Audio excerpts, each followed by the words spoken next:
Today's forecast, we have Marvel Legends coming out of the northeast, spreading down the coast and then across the central state region. It's looking like a C-3PO front is coming down from Canada. Heavy coverage up north, trickling its way down. Residents of these states may or may not see the effects of this C-3PO front. And then finally in the west, El Shore Trooperino is moving its way across the central region. We have all these fronts moving in and mixing. Who knows what you'll see when you walk out your front door? Or you could just stay inside and order online.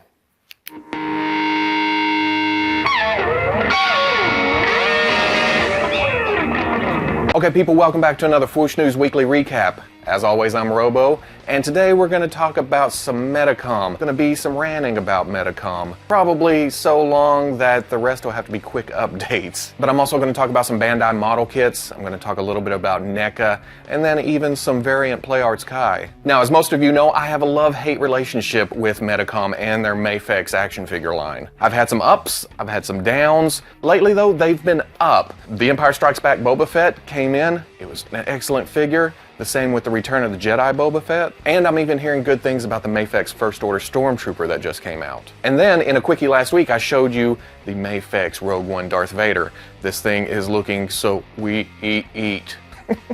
So dumb. But it's looking beautiful. It's looking great. It looks like it's gonna be the best Vader. That was last week. Since then, Medicom was apparently at some show overseas, and they displayed that Darth Vader at the show. You have a winner on your hands. You could have the best Darth Vader in 6-inch scale. So what do? You pose him like he's got a beer gut. You pose him like he's belly dancing. You pose him like he just dropped his hula hoop. You pose him like he's an old man at a twist contest. This is not how you treat the figure that could win a lot of people back over to the MAFEX line. Like I said, ups and downs. In fact, it's like dating in high school. You're on again, you're off again. You see them making out with somebody else under the bleachers, but you don't care. You got hormones pumping. You want to have that feeling of love and just something to grab onto. It's too hurtful, I can't talk about it. Whereas with the Star Wars figure arts line lately, it's like years of wedded bliss, and then coming home one night and there's a strange car in the driveways and you walk in and there they are. And then it's like, wait, what's going on? I thought we were happy. I thought everything was perfect.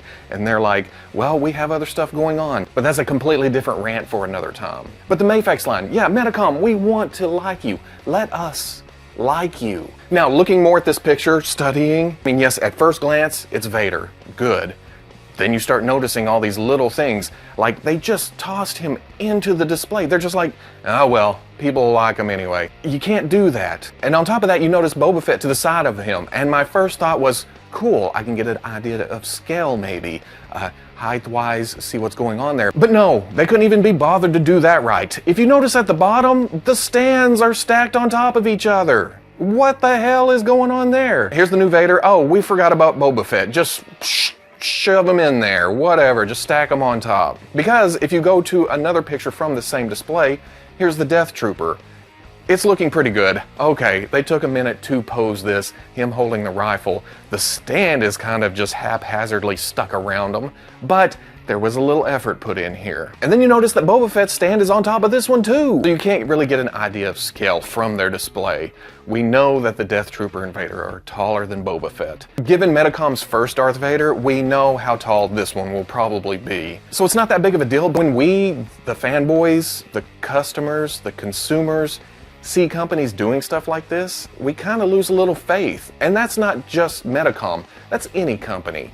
We see the figures posed like shit inside the case and we automatically think, one, the company doesn't care, and two, it makes the figures look bad. It could be a beautiful figure and it could have excellent articulation, but if it's just thrown in the case, barely standing, looking like a scarecrow or something, we turn off. Yeah, we still give you the benefit of the doubt. In the back of our heads, we're thinking, oh, well, if you're on the internet, it's just...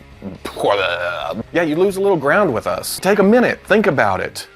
Care for your presentation, and we will care for you. It's that easy. And if you ever need anybody to come pose your figures, I'm available. You know, I've been called a poser all my life. Wait. So since I have a feeling that even after edits, that probably went too long, I'm gonna go ahead and get into rapid fire. Note to self, never do the bang bang. That's annoying as hell. NECA has shown off pretty pictures of their quarter scale Donatello from Teenage Mutant Ninja Turtles.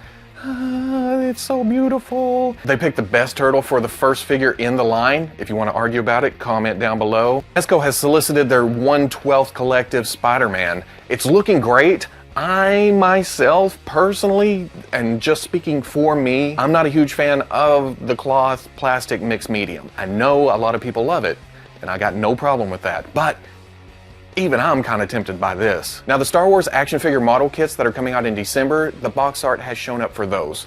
They look pretty great. There's the Shore Trooper with all 3 versions that you can make. There's the 1/12 scale K2SO, looking pretty good. And then the 1/6 scale Stormtrooper, which is gonna be kind of interesting. We'll see how that comes out. And in other Star Wars model kit news, Bluefin has apparently struck up a deal where they can distribute the vehicle kits in the US. From what I hear, the release dates are gonna coincide with the release dates overseas. So that's pretty great. But what about my action figures? It looks like pictures have snuck out of the amazing Yamaguchi Venom. It looks just super buff. The articulation is a little bit more hidden than the Deadpool and the Spider-Man, but we don't know what other pieces are included. It looks like a lot of it is interchangeable, but do we get an alternate head? Do we get alternate hands, feet? But with this being shown, we'll probably see official promo pictures soon. And finally, Square Enix has announced the latest addition to their Variant PlayArts Kai Batman Rogues Gallery line.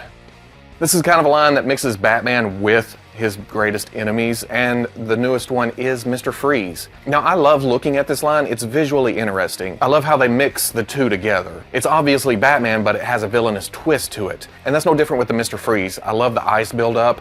It just looks sinister in a cold, frozen kind of way. My problem with this line is it has gotten progressively more expensive as the line has gone on. This one comes in at over $150.